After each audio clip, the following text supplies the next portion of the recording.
All right, we're going to be working in our volume 2 book.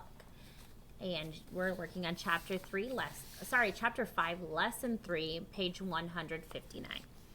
Rename each mixed number as an equivalent mixed number with the same denominator. So I know my denominator needs to stay the same. So I have 7 and 5/3, which is kind of funny because 5/3 is improper. So if I were to convert 5/3 to a mixed number, I would have 1 and 2/3. I would add that to the 7 and get 6 and 2/3. So 7 and, not 6, oh my goodness, 8 and 2/3, because 1 plus 7 is 8, and then my 2/3. I have 4 and 6/9. So 6/9 is a, goodness gracious, already is improper, and 4 is our whole number, so 4 and 6/9. But I could change this up. So I could take away 1 from 4. So if I take away 1 from 4, I'm left with 3. But I'm really taking away 9 over 9. So if I add 9 over 9 into 6/9, I get 15/9.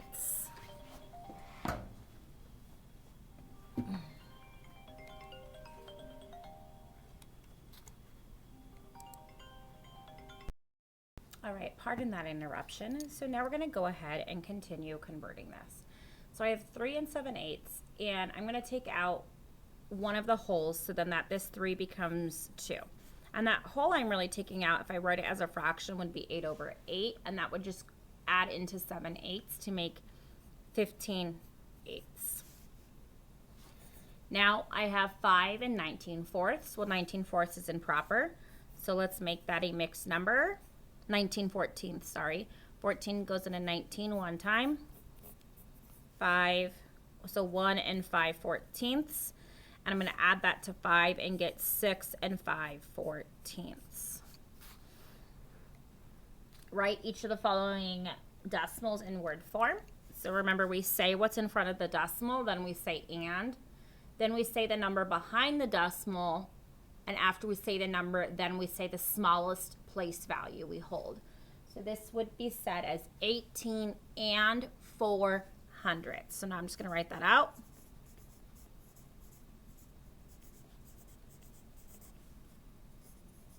And we want to make sure we spelled hundredths correctly so that we know that we truly are not writing hundreds. So same thing here for this number. Say what's in front of the decimal, then say and. Say what's behind the decimal with the smallest place value. 814 and 17 thousandths.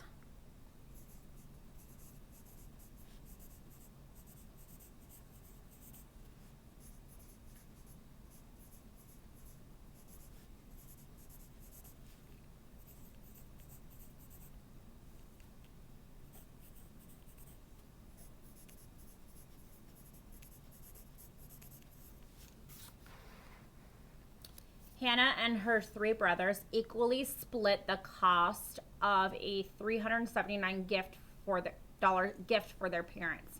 How much did each sibling pay? Wow, what a nice gift. So Hannah plus her brothers. So that means 4 people are going to split $379. That means I'm going to divide. This one I can turn my page. 379 goes into 4 how many times? Well, 4 cannot go into 3, so I'm going to put that 0 on top of my 3. 4 times what is close to 37? That would be 9, because 4 times 9 is 36. I'm going to subtract, bring down.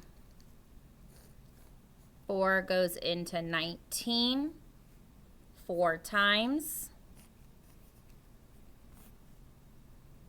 Remainder 3. I'm going to report that remainder as a fraction for 3/4, and 3/4 of $1 is actually 75 cents. So how much money did each sibling pay? They paid $94.75. And I know that that's how we would write that because when I think of quarters, 3 out of 4, quarters is 75 cents. So what did we do with the remainder? We were actually reported it as a decimal, but here we reported it as a fraction. Why? Because we can't just ignore the money, right? If we didn't talk about this 3/4 of a dollar or 75 cents, we wouldn't have had enough money for that present. Mindy needs 3 1/3 cups of raisins for the trail mix she's making. She only has 1 2/3 cups of raisins in her pantry. How many more cups of raisins does she need?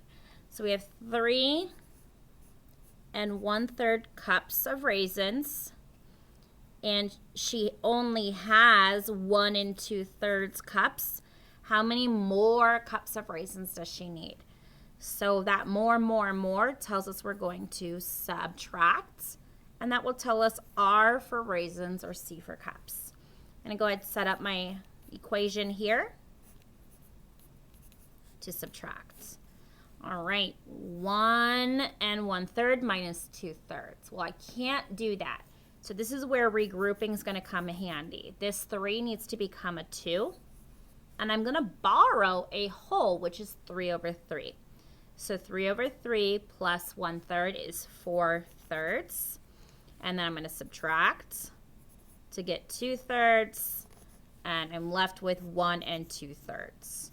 Now, there is another way to solve this. What we could do is convert all of these to improper fractions first. So I would take my whole number, multiply it by my denominator, and add it to my numerator. So 3 times 3 is 9, plus 1 is 10. So 10/3 minus 1 times 3 is 3, plus 2 is 5. And then that would give me 5/3. 5/3 is improper, so I would divide, and I would get 1 2/3. Both ways get you the same answer, so choose the method that works best for you.